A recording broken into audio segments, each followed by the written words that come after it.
Modern medication did not work for me. Modern medication did not work for me. Modern medication did not work for me.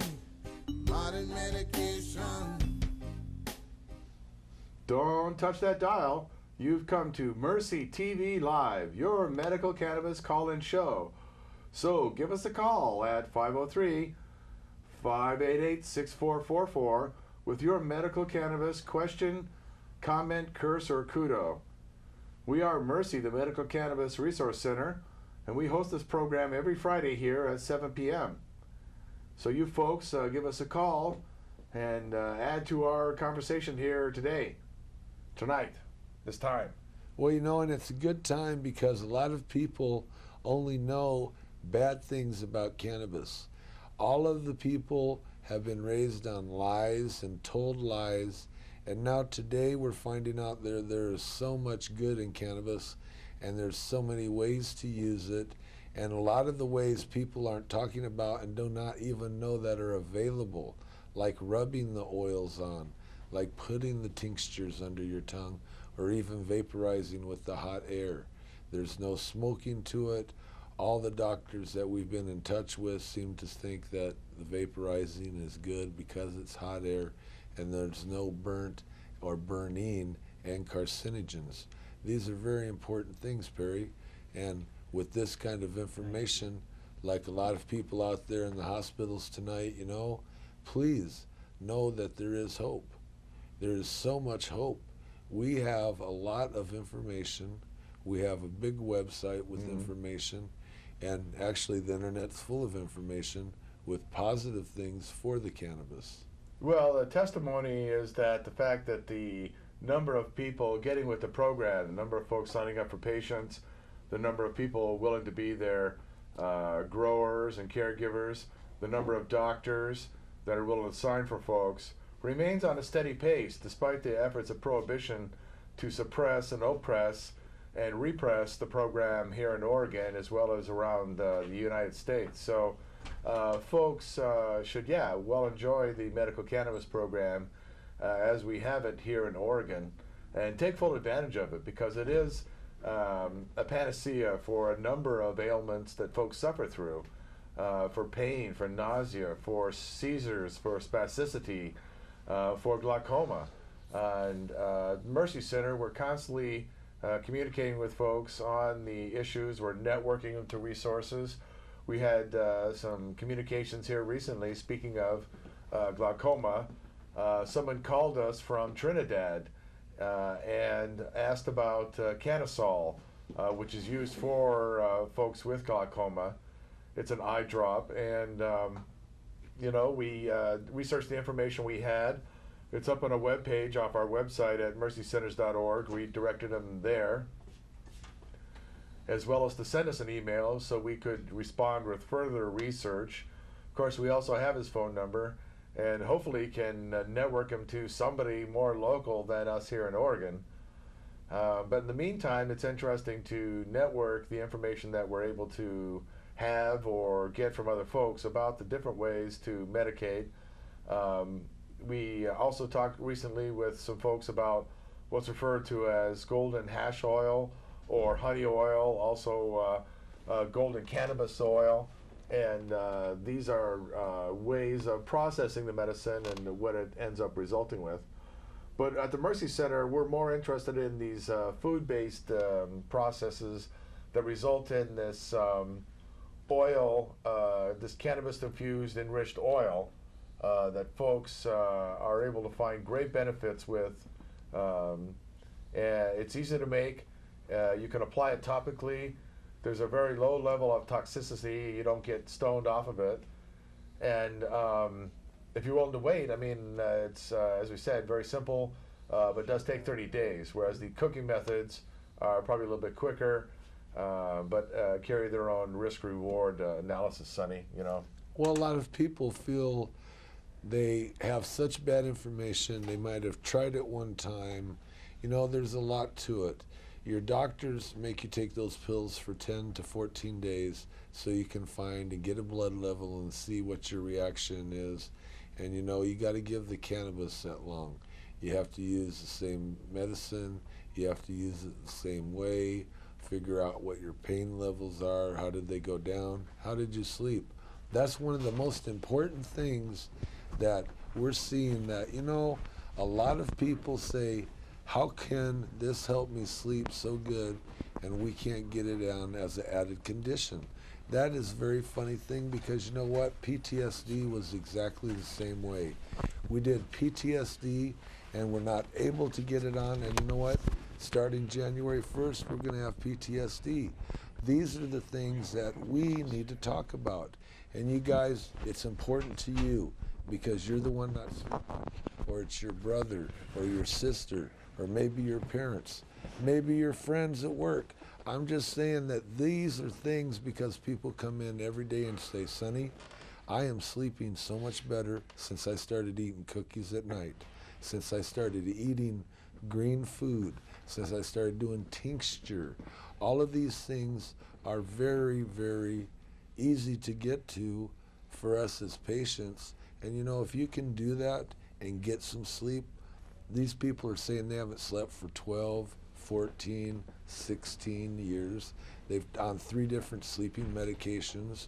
They're having so many drug allergies and reactions from all of it, and nothing from cannabis. So they go from all of these pills and all these reactions and bad side effects to absolutely nothing but sleep, and they feel rested.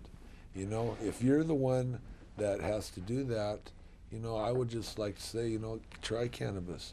And you know, sometimes we have guests come on the show, and you know, I would just like to let you know that tonight's guest is Lee. And Lee, we sure appreciate you coming on tonight and taking the time to come and talk, because sometimes those people out there have questions. Well, you bet, Sonny. Boy, I'm sorry I'm late. It was ridiculous traffic coming down from Portland this evening.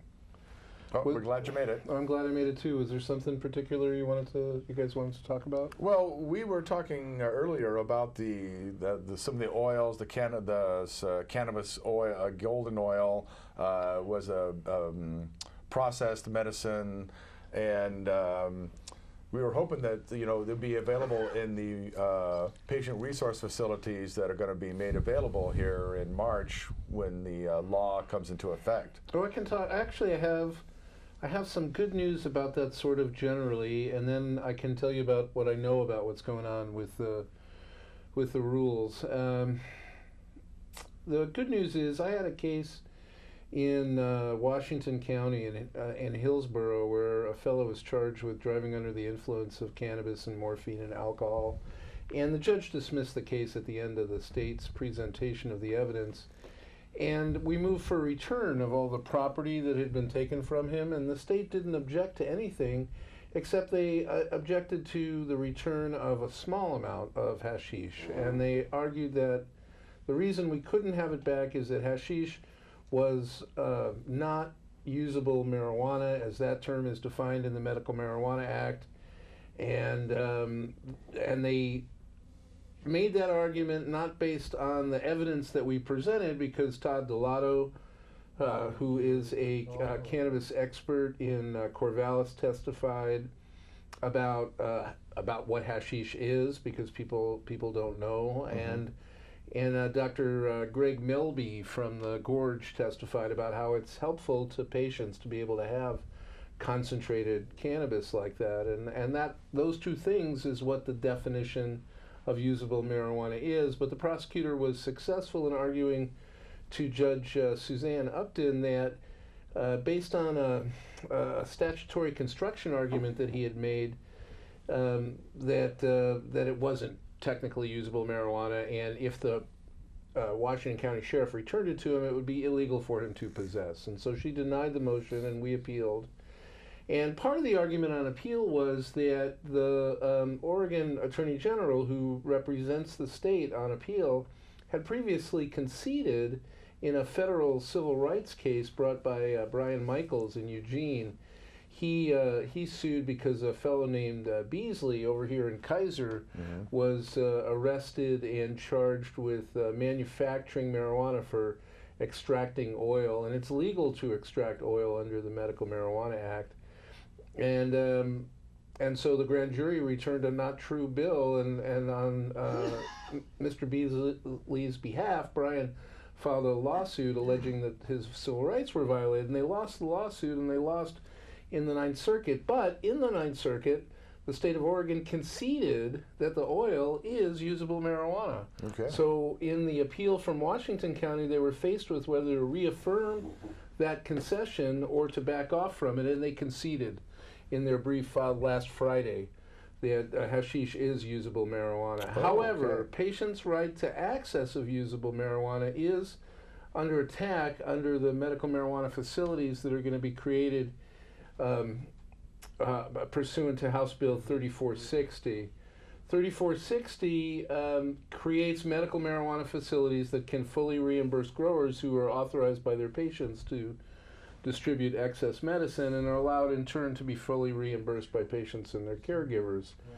The legislature delegated to the Oregon Health Authority the power to create rules, and the Health Authority's lawyer, Shannon O'Fallon, with the medical marijuana program, has come up with some, and the program does what it usually does. They appointed a rules advisory committee that is largely composed of opponents to the law, and that way they can't say later that they didn't have any ability to input on this. And Andy Olson, who is a representative from Albany, who in the vote on the House floor spoke against 3460 for like half an hour, is attempting to get the committee to limit the amount of concentrates that a patient could fully reimburse a medical marijuana facility for. The next hearing is going to be on Monday, November 18th, not this coming Monday or the Monday after that, but the one after that, the 18th of November, Right, at 9 weeks. o'clock. Did you say this already? 2 weeks already. No, go ahead. 9 o'clock in hearing room F at the state capitol. When you walk into the capitol, you walk through the rotunda, you walk to the part that faces State Street, and the committee rooms go A, B, C, D, E, F, and go to committee room F, sign up to testify, and testify that that patients are benefited from concentrates. Yeah. That people, like Sonny was talking, Right. are able to sleep because they're able to take the oil before they go to sleep. That Well, patients are, that patients are responsible in using this medicine. That just because it's concentrated doesn't make it bad. Very much so. There's a very much reefer madness tone to it. And when they're talking about these concentrates, it's like a higher proof. It's almost like alcohol. They think of it like alcohol, and a higher concentrate of THC is like a higher proof of alcohol. If they take one more dose of it, that's going to push them over the edge. Where in fact, you know, the more cannabis that you consume, it just creates a plateau and just lasts longer. The point of fact is that no one has died from overdosing, no matter how high the concentrates they've taken. And we've got folks that are, you know, consuming whole batches of cookies and brownies and things like that. We've got kids, we've got pets, all these cases where you know, folks are over consuming, and there's been no fatal, there's been no severe medical. But the point is that effects patients are responsible with their medicine, and in the same way that a person who likes alcohol would drink less scotch than beer, Right. so too would a patient take only the amount of medicine that they actually need. If they take more, the side effect is euphoria or disorientation. Correct. At some levels. That's the risk and the harm. So it's not like alcohol. Right. Nobody dies from consuming cannabis. And anyway, I just wanted to encourage viewers to attend this hearing and make sure that proposal doesn't move forward. I'm not sure where it is, but I do know that this is here's the deal. The legislation requires the health authority to accept applications beginning March 1st. And so the Rules Advisory Committee wants to get proposed draft rules to the Oregon Health Authority by December 1st so they can promulgate them then.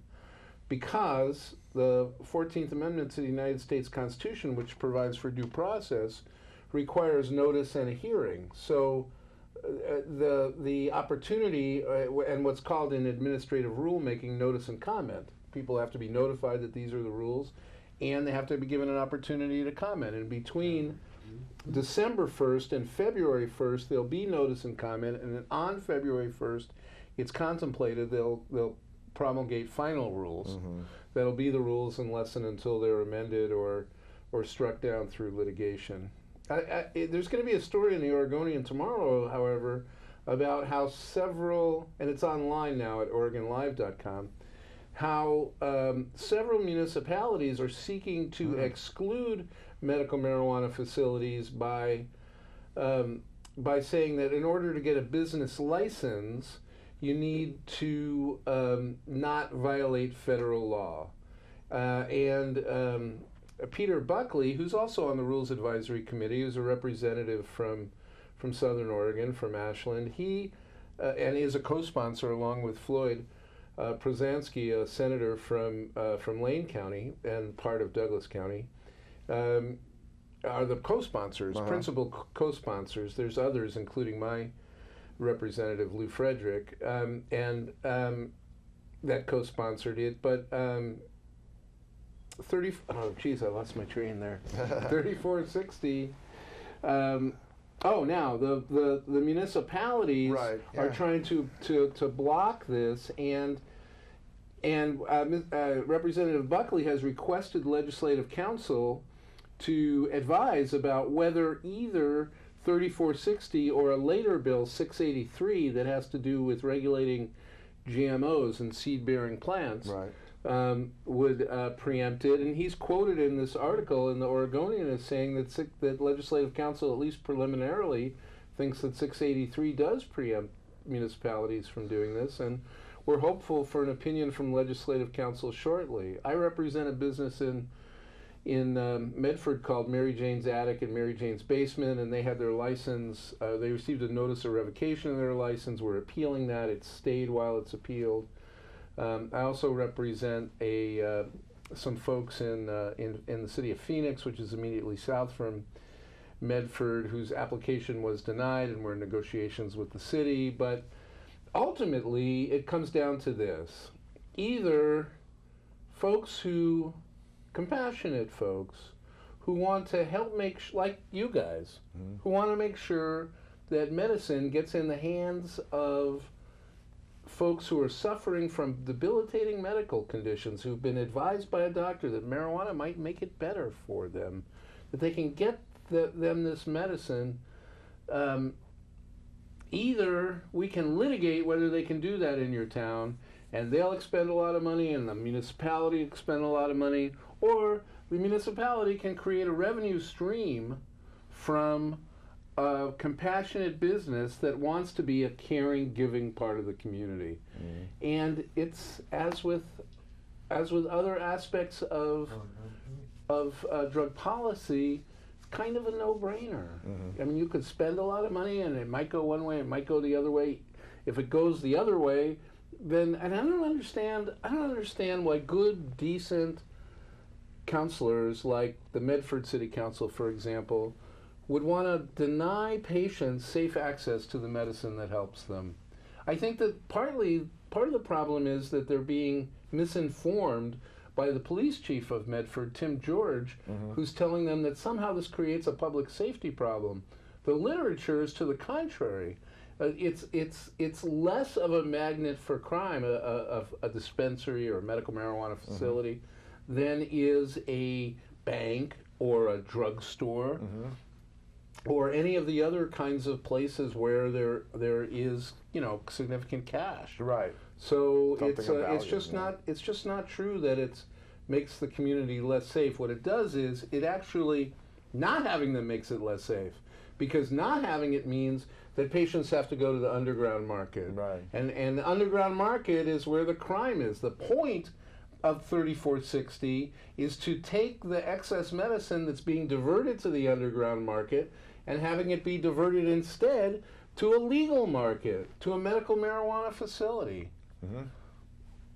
Now, there was some cases, 6 months, maybe a year, city of Carlson, a couple of cities tried to institute some bans on growing, from personal growing and things of that nature?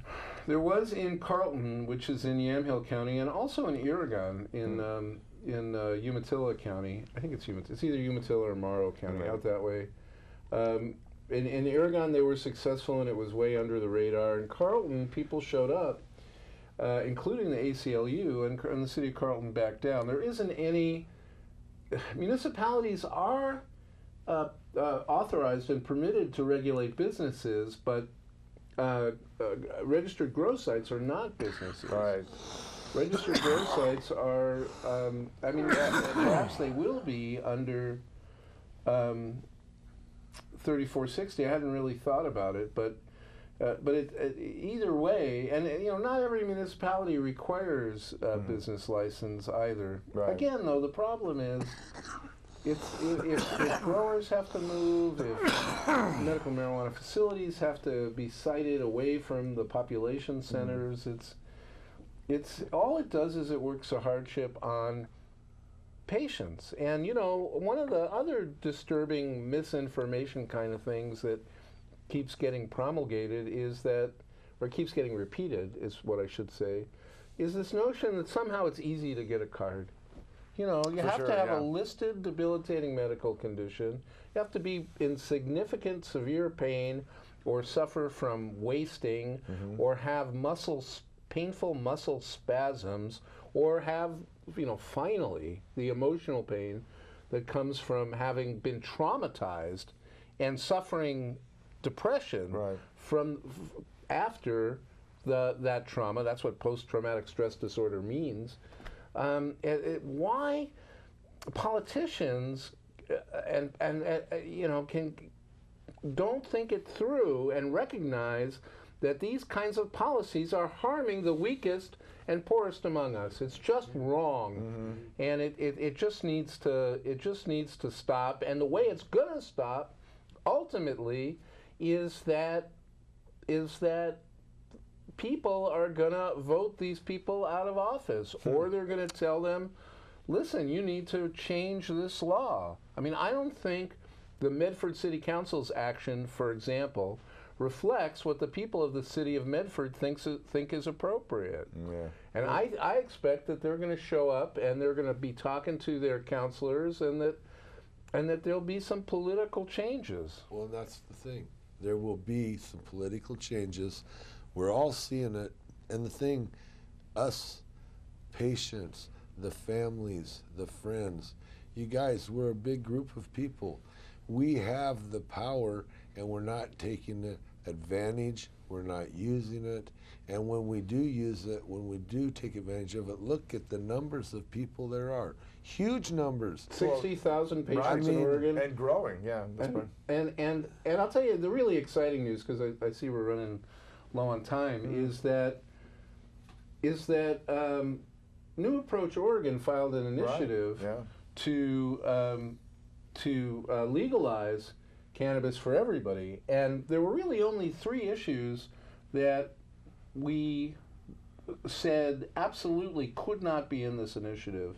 The initiative could not have .08, could not have per se DUI for cannabis, because there's no correlation between even the active metabolites in the blood and impairment. There isn't any, and that's not just the Portland marijuana lawyers saying it. That's the National Traffic Highway Safety Administration saying that in 2003. There isn't any correlation. The science is bunk. We're not going to have per se DUI in Oregon. The other thing we're not going to have is a prohibition on home gardening. I'm telling you. And people are going to be allowed to cultivate in their homes. It's going to be more restrictive than in Colorado. It's going to be more controlled, but it's going to be permitted. And the third thing, and the most important thing for patients to know, is that and their providers is that it's not going to interfere with the Medical Marijuana Act. That was the third bottom line in drafting this proposal, that not interfere with the medical marijuana. And that's probably the number one falsehood that's going to be passed about by folks on this thing too. So. Well, I don't have any prediction about that, but I do know that patients and their providers are going to benefit from it being legal for everybody. Excellent. I mean, I think that the Medical Marijuana Act will. You know, it can't affect it, but I think that ultimately there may be some reforms. But I've always said that the best thing that could happen for patients and their providers is legalization for everyone. Absolutely. Yep. So are they collecting signatures for it yet? This week they're collecting the 1,000 that they need to be able to get a ballot title. Right.